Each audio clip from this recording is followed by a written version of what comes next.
I'm Sophie Bradford and I spent 15 years being my family's biggest embarrassment. When my mother hired a private investigator to prove I was faking poverty to avoid contributing to the family, she accidentally hired the one person thorough enough to uncover that I wasn't the fraud in our family. This is the story of how my mother's attempt to humiliate me became her own unraveling. If you've ever been underestimated by your own family, hit that like button and subscribe right now. You're not going to want to miss what happened next. My sister Victoria was everything my parents wanted. Married at 25 to Bradley Whitmore. Old money, impeccable connections, a trust fund that could fund a small country. They lived in a Georgian mansion in Connecticut, through charity galas, appeared in society pages. Victoria chaired 3 non-profit boards, none of which required her to actually work. I was the disappointment who chose trade school over real college. That's what my mother called MI. Trade school. Sophie's doing her little computer thing, Mom would say at country club lunches, her voice dripping with the kind of pity usually reserved for people with terminal diagnoses. We tried to steer her towards something more appropriate, but she's always been stubborn. What she meant, I'd turned down Princeton, where both my parents went, for MIT's computer science program. I'd declined to join the junior league. I'd moved to San Francisco instead of staying in Boston. I'd committed the cardinal sin of choosing passion over prestige. My older brother Harrison was the acceptable middle child. Harvard Law, partnership track at a white shoe firm, married to a woman whose family tree had more branches than most forests. He lived in a brownstone in Beacon Hill and played golf with judges. And then there was me. MIT graduate, moved to Silicon Valley, worked at tech startups that my family had never heard of and wouldn't understand if I explained them. I lived in what my mother called, that dreadful little apartment in Mountain View. I drove a 7-year-old Subaru. I wore jeans and hoodies to family events. Sophie, darling, when are you going to get a real job? My mother would ask at every family gathering, her voice honeyed with concern that felt more like condescension. I have a real job, Mom. You know what I mean. Something stable. Something with benefits. Something you can tell people about without embarrassment. What they didn't know, I was the founder and CEO of Quantum Edge Analytics. We'd started 11 years ago. Me and 2 MIT classmates, Dev Patel and Emma Richardson. We'd developed machine learning algorithms that could predict market trends with unprecedented accuracy. Not just stock markets. Everything. Consumer behavior, supply chain disruptions, economic indicators, election outcomes. We'd started by selling our predictions to a few hedge funds. They made money. They told their friends. Within 3 years, we had 75 clients paying between $500,000 and $3 million annually for access to our platform. By year 5, we'd expanded into proprietary trading. We weren't just predicting the market, we were playing it. Our algorithms were generating returns that made traditional fund managers weep. By year 8, we'd been acquired by a major financial institution for $420 million. I retained a 40% stake in full operational control as CEO. My personal payout, $168 million. Current net worth, $180 million, give or take a few million depending on market conditions. I'd never told my family any of this. Why? Because I needed to know who they were when they thought I was worthless. I needed to see if they could love Sophie the person, not Sophie the asset. I got my answer years ago, but I kept watching. Kept documenting. Kept building. I lived in a modest apartment because I was barely home. I worked 80-hour weeks. I drove a Subaru because I didn't care about cars. I wore hoodies because they were comfortable and I wasn't trying to impress anyone. At family gatherings, Victoria would hold court in designer dresses, discussing her latest charity event or renovation project. Harrison would talk about his cases, name-dropping clients and judges. My parents would beam with pride.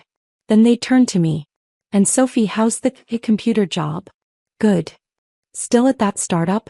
What was it called again? I'm doing fine, Mom. She won't even tell us the name of her company. My mother would laugh to her friends. So secretive. I think she's embarrassed. Meanwhile, Quantum Edge had just been profiled in the Wall Street Journal. Our algorithms had predicted 3 major market corrections with 94% accuracy. We'd been approached by 5 governments wanting to license our technology. Forbes had asked to interview me for their Billionaire in Training series. I'd declined.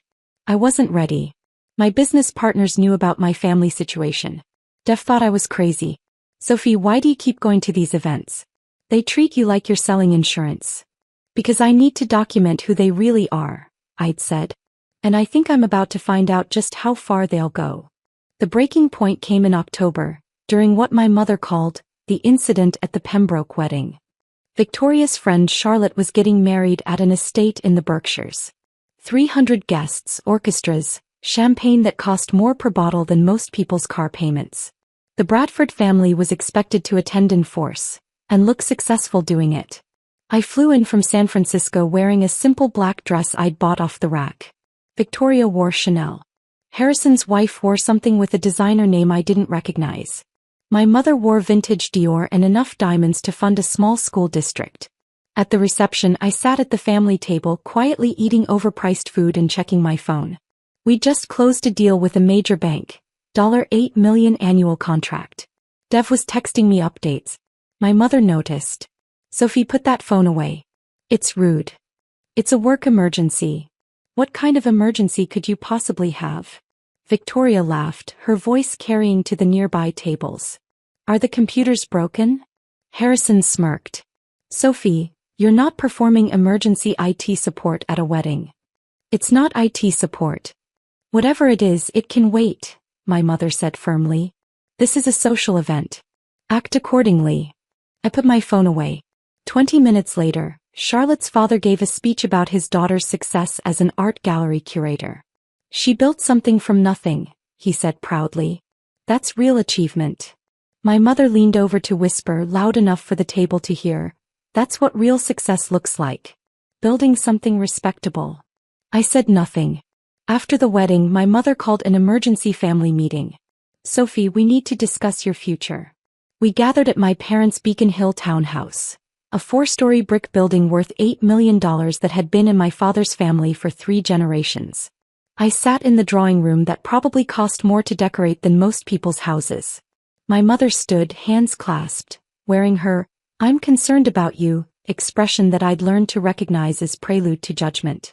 Sophie, darling, we're worried about you. I'm fine. You're 35 years old. You're still working at some unnamed startup doing technology work that you can't even explain. You live in a tiny apartment. You drive a car that's falling apart. You dress like a college student.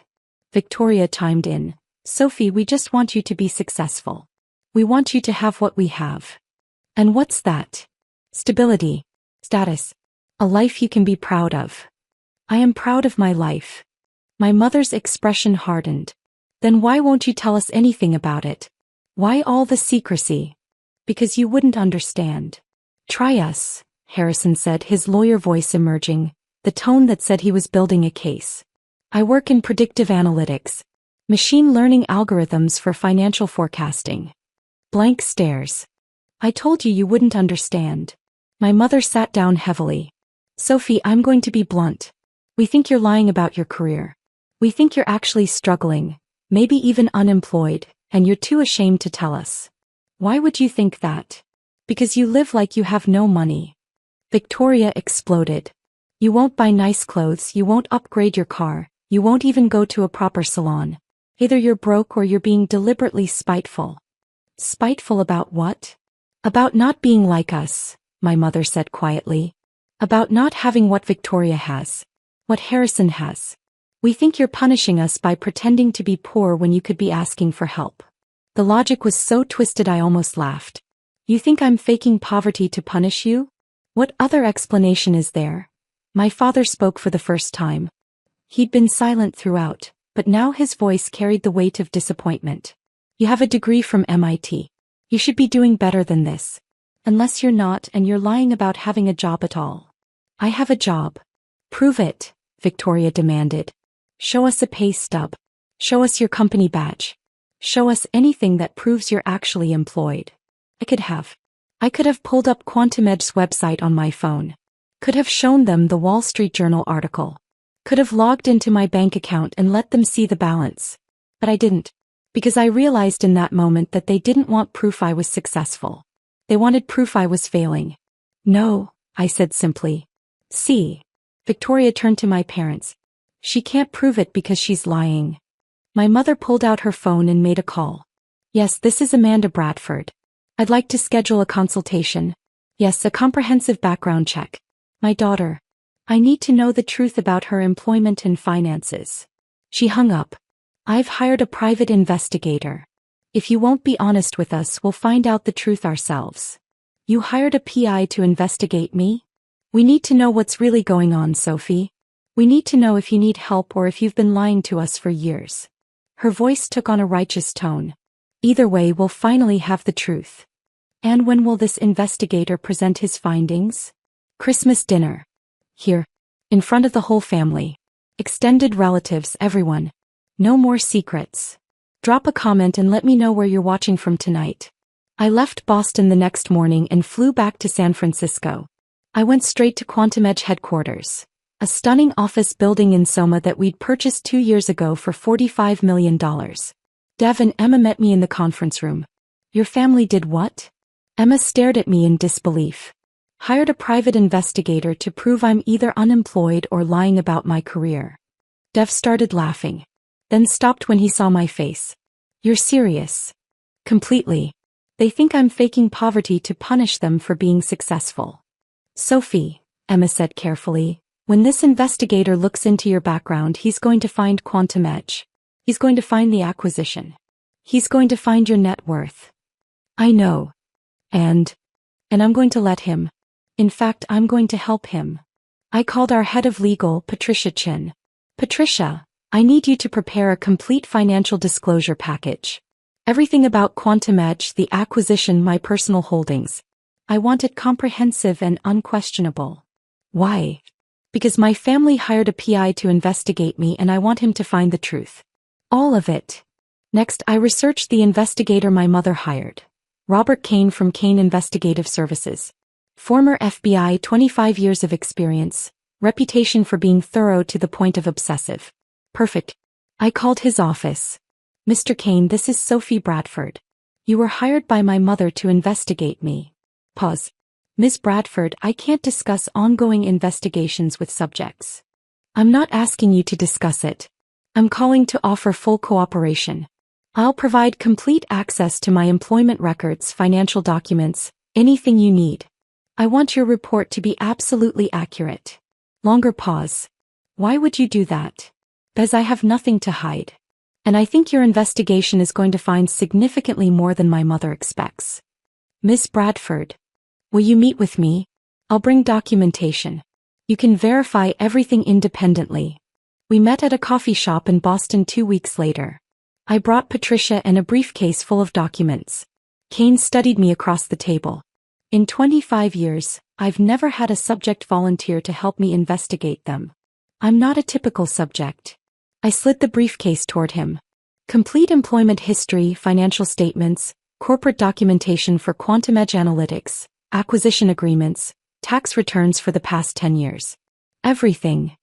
He opened the briefcase slowly like it might explode. He pulled out the first document, Quantum Edge's most recent financial statement showing $147 million in annual revenue. His eyebrows rose. You're the CEO of this company? Founder and CEO. I own 40% of it. We were acquired 3 years ago for $420 million. My personal payout was $168 million. Current net worth approximately $180 million. He looked up sharply. Your mother thinks you're unemployed. My mother thinks I'm either unemployed or working some entry-level tech support job. She hired you to prove I'm a liar and a failure. Kane leaned back, processing. Why have you hidden this from them? Because I needed to know who they were when they thought I was worthless. And now I know. I met his eyes. Mr. Kane, if you're thorough, and I suspect you are, you'll do background checks on my entire family as part of your due diligence. Standard practice when investigating someone's financial situation. That would be standard, yes. Then I should tell you something. My family's finances have never made sense to me. My sister doesn't work but lives like she's independently wealthy. My parents' lifestyle exceeds their known income sources. I've always wondered where the money comes from. You think they're hiding something? I think if you look closely enough, you'll find more than just my secret success. I stood. Be thorough, Mr. Kane. Find everything. The truth, whatever it is, needs to come out. Over the next 6 weeks, Kane investigated. He called me twice with follow-up questions. He verified every document I'd provided. He interviewed people I'd worked with, clients I'd served, professors from MIT who remembered me. And then 3 weeks before Christmas he called. "Miss Bradford, we need to meet. In person. With your attorney." Patricia and I met him at his office. He had 3 thick files on his desk and an expression that mixed professional neutrality with something that looked like disgust. "I've completed my investigation," he said. "Miss Bradford, everything you told me checks out. You are indeed the founder and CEO of Quantum Edge Analytics. Your net worth is approximately $180 million. Your success has been extraordinary and completely legitimate. Thank you. However," he picked up the second file. "Per standard investigative protocol, I conducted financial background checks on your immediate family members. Miss Bradford, your family has significant financial irregularities." Patricia leaned forward. "What kind of irregularities?" Kane opened the file. "Your sister Victoria and her husband Bradley Whitmore live well beyond their reported income. Mr. Whitmore's trust fund generates approximately $400,000 annually. Their lifestyle costs approximately $2.3 million per year. The difference is being funded by systematic tax fraud." He pulled out documents. "They've been claiming false business expenses, hiding rental income from properties they own, underreporting gift income. The discrepancy totals approximately $3.7 million over 8 years." My stomach dropped. "What else?" "Your brother Harrison and his wife Emily are engaged in a different scheme. Harrison's law firm handles estate planning for wealthy clients. Over the past 6 years he's redirected approximately $2.1 million from client accounts into accounts he controls. It's sophisticated, small amounts from large estates, difficult to detect unless you're looking for it. That's embezzlement." "Yes." Kane opened the third file. His voice became quieter. "Your parents, Amanda and Richard Bradford. This is the most extensive. They own multiple properties that generate rental income. They've been reporting these properties as personal residences to avoid taxes on the rental income. Additionally, they've been writing off personal expenses as business expenses through a shell corporation. The total tax evasion is approximately $1.4 million over 10 years. I felt cold. My entire family is committing financial crimes? Not your entire family. You're clean. But yes, Victoria, Harrison, and your parents have all engaged in substantial financial fraud. Combined total, approximately $7.2 million in tax evasion, fraud, and embezzlement. What happens now? I'm required to report this to the IRS and relevant law enforcement. These are federal crimes, Ms. Bradford. Your family is going to be investigated, audited, and likely prosecuted." Patricia spoke carefully. "Mr. Kane, when will you be presenting these findings to Mrs. Bradford?" She requested a presentation at Christmas dinner. December 25th, in front of extended family. "I've been instructed to present everything I found." He looked at me. "Miss Bradford, I'm sorry. I know this isn't what you wanted." "Actually," I said quietly, "it's exactly what I needed. The truth, whatever it cost." Hit that subscribe button if you've ever had to set boundaries with toxic family, because what happened next changed everything. Christmas morning in Boston was picture perfect. Snow falling gently, the Beacon Hill townhouse decorated like a Hallmark movie, the smell of expensive food being prepared by the catering company my mother had hired. I arrived at 11 wearing a tailored black suit, the first time my family had seen me in professional clothing. I pulled up in my Subaru, parked behind Victoria's Mercedes and Harrison's BMW. Patricia arrived separately, dressed in her lawyer armor. We'd coordinated carefully. The house was full. Extended family, aunts, uncles, cousins. Family friends. People from my parents' country club. My mother had invited everyone she could think of to witness what she believed would be my humiliation. "Sophie." My mother kissed my cheek, her smile bright and sharp. "So glad you could make it. And you brought a guest." "My attorney, Patricia Chin." My mother's smile faltered slightly. "Why would you need an attorney for Christmas dinner?" "Mr. Kane is presenting a report about my finances." It seemed prudent. Victoria appeared in a dress that probably cost more than my Subaru. "Oh, Sophie, are you really bringing a lawyer? That's so dramatic." "We'll see." Robert Kane was already there, sitting in the library with his laptop and 3 sealed files. He nodded at me but said nothing. At 1 o'clock, my mother clinked her crystal champagne flute. "Everyone, if you could gather in the living room, please. We have some family business to address before dinner." The living room was massive. 25 people fit comfortably. The family sat on the elegant furniture. Friends and extended relatives stood around the edges, curious and eager. My mother stood in front of the fireplace like she was giving a TED Talk. "Thank you all for being here. As many of you know, we've been concerned about Sophie for quite some time." All eyes turned to me. I sat calmly, hands folded. Sophie has been very secretive about her career. She lives modestly, refuses to discuss her finances, and has been evasive about her employment. We worried that she might be struggling, or worse, lying about having a career at all. Murmurs of concern and judgment rippled through the room. So we did what any concerned family would do. We hired a professional investigator. She gestured to Kane. Robert Kane is one of the most respected private investigators in New England. We asked him to conduct a comprehensive background check on Sophie, to find out the truth about her career, her finances, her life. My father stood beside her. "We love Sophie, but we needed to know if she needed help, or if she's been deceiving us." Victoria added, "This report will finally show everyone who Sophie really is. No more secrets." Kane stood slowly, picking up his laptop and the 3 files. "Mrs. Bradford, before I begin, I need to clarify the scope of my investigation. You asked me to investigate Sophie's financial and employment status. I did that.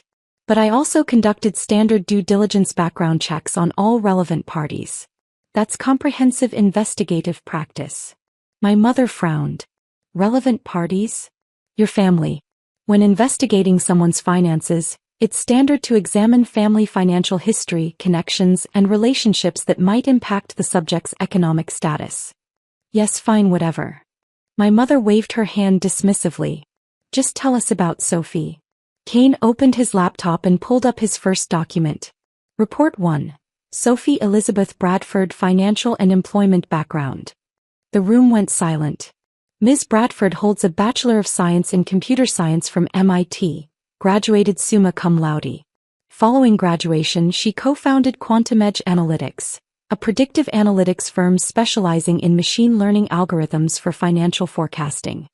My mother's confident smile started to waver. Over 11 years, Quantum Edge grew to 75 clients, including major hedge funds, financial institutions, and government agencies. Annual revenue at time of acquisition, $147 million. Gasps echoed through the room. Victoria's face went white. 3 years ago, Quantum Edge was acquired by Goldman Capital Partners for $420 million. Ms. Bradford retained a 40% equity stake and operational control as CEO. Her personal payout from the acquisition was $168 million. My grandmother's pearls clattered to the floor. No one moved to pick them up. Ms. Bradford currently serves as CEO of Quantum Edge, which operates as a wholly owned subsidiary of Goldman Capital Partners. Her annual compensation is $850,000 plus performance bonuses averaging $2.1 million.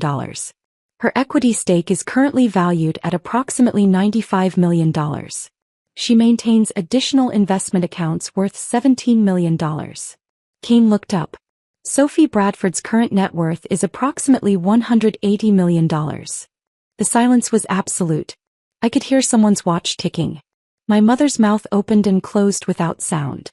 Ms. Bradford has been profiled in the Wall Street Journal, Forbes, and Fortune magazine.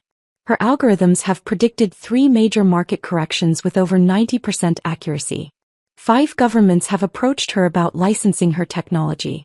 She was offered a position on the Federal Reserve Advisory Council, which she declined to focus on her company. Kane slid a folder toward me. Ms. Bradford, your complete professional profile. Everything your family asked me to find. I didn't open it. I knew what was inside. Victoria found her voice first, shrill and panicked. You've been lying to us for 11 years? I never lied. I told you I worked in technology. I told you I was doing fine. Everything I said was true. I just didn't specify how fine I was doing. You let us think you were poor, my mother shrieked. You let us worry about you. You assumed I was poor. I corrected. I lived modestly because I work constantly and don't care about material displays. You judged my lifestyle without ever asking about my actual career. Harrison stood up, his lawyer brain trying to process. This is insane. Sophie, why would you hide this from us? Because I wanted to know if you'd love me without my success, I said quietly. And now I know you wouldn't. Mr. Kane, my father's voice cut through the chaos. Is this report complete? Kane's expression became stone. No, sir. It's not. The room went very still. As I mentioned, I conducted comprehensive background checks on all relevant parties. That includes Sophie's immediate family. He picked up the second file. What I found requires reporting to federal authorities. My mother's face drained of color. What are you talking about? Victoria Bradford Whitmore and Bradley Whitmore. Tax fraud, underreporting of income, false business expense claims. Total tax evasion. Approximately $3.7 million over 8 years. Victoria started screaming. That's a lie. You can't prove. Kane slid a folder toward her. Tax returns showing reported income of $400,000 annually. Financial records showing actual spending of $2.3 million annually. Documented false business expense claims. Hidden rental income. Gift income not reported. It's all documented. He picked up the third file. Harrison Bradford. Embezzlement from client trust accounts. Over 6 years, you've redirected approximately $2.1 million from estates you managed as executor into accounts you control. Harrison lunged forward. You're insane. I'm an attorney. I would never. Wire transfers from client accounts to your personal accounts. Falsified estate accounting documents. Testimony from your firm's bookkeeper who became suspicious and kept copies of records. The evidence is comprehensive. Kane opened the final file. He looked at my parents. Amanda and Richard Bradford. This is the most extensive. 10 years of systematic tax evasion through unreported rental income and false business expense claims through a shell corporation. Total fraud. Approximately $1.4 million. My mother collapsed onto the couch. No, this is a mistake. This is some kind of revenge. Sophie, you put him up to this. I didn't, I said quietly. I asked Mr. Kane to be thorough. To find the truth. He found all of it. Mine and yours. Kane pulled out more documents. Property records showing rental properties reported as personal residences. Bank statements showing rental income not reported on tax returns. Business expense claims for personal vacations, cars, entertainment. Shell corporation documentation. It's all here. Combined, Kane said, his voice carrying across the silent room. The Bradford family, excluding Sophie, has committed financial crimes totaling approximately $7.2 million. I've already reported these findings to the IRS Criminal Investigation Division and the Massachusetts Attorney General's office.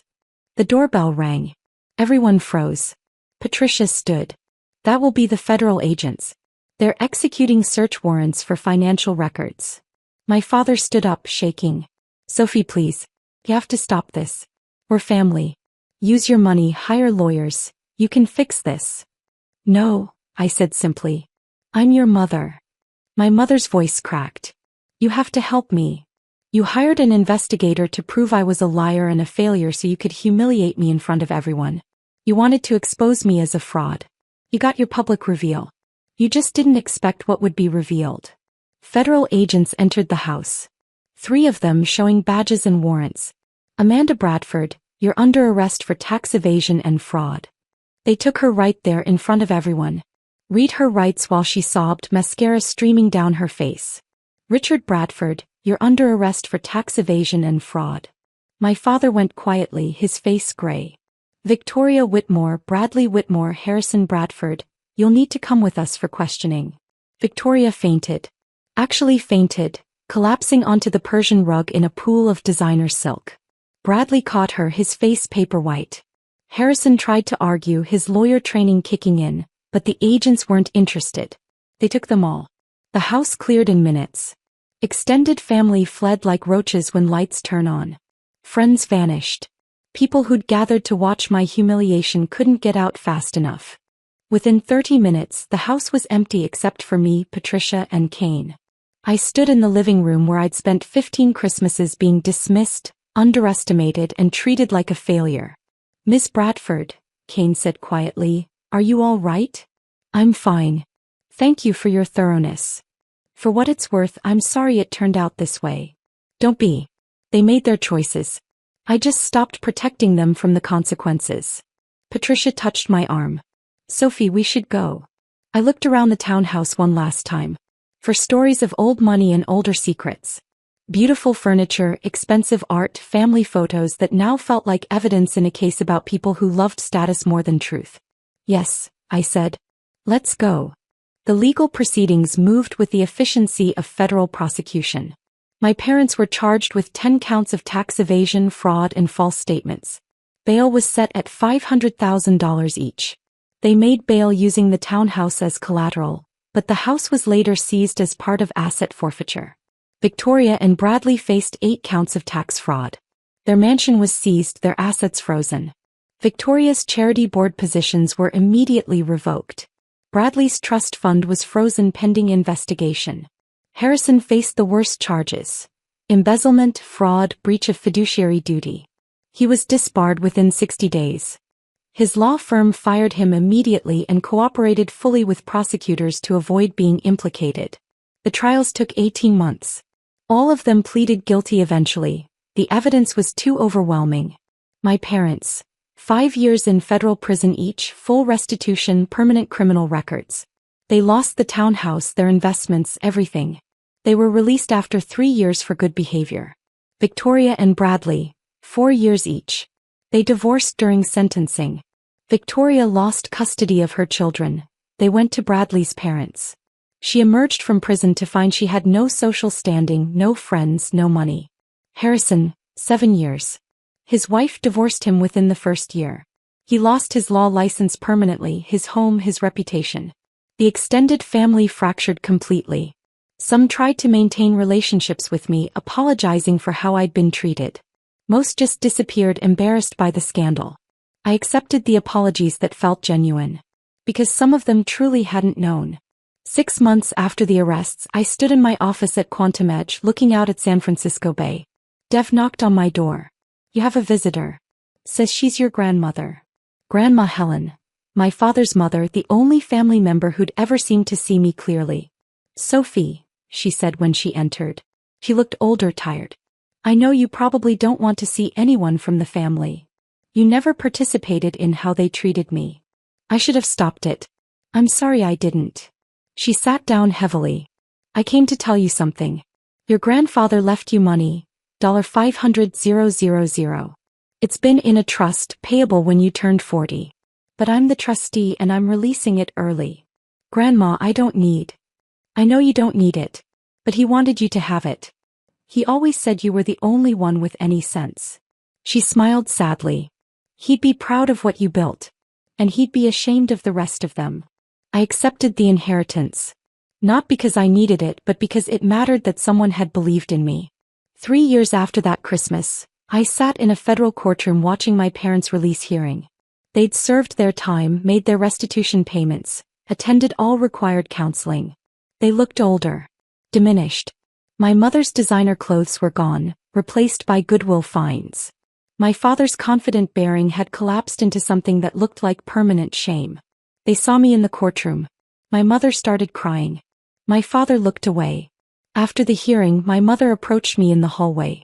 "Sophie, please. Can we talk?" "About what?" "I want to apologize. Your father and we've had a lot of time to think about what we did. How we treated you. How we valued all the wrong things. And you were right. About everything. We loved the idea of success more than we loved you. We chose status over ethics. We taught our children that appearances mattered more than integrity." He was crying openly now. "I'm sorry. I'm so sorry." It was the apology I'd waited 15 years to hear. It didn't fix anything, but it mattered. "What will you do now?" I asked. "We got jobs. Your father works at a hardware store. I work at a library. We have a small apartment. We're learning to live within our means." She laughed bitterly. "Learning to be the kind of people we should have been all along. That's good. Can we try? To have a relationship?" Not about money. Just as family. I thought about it for a long moment. Maybe. Eventually.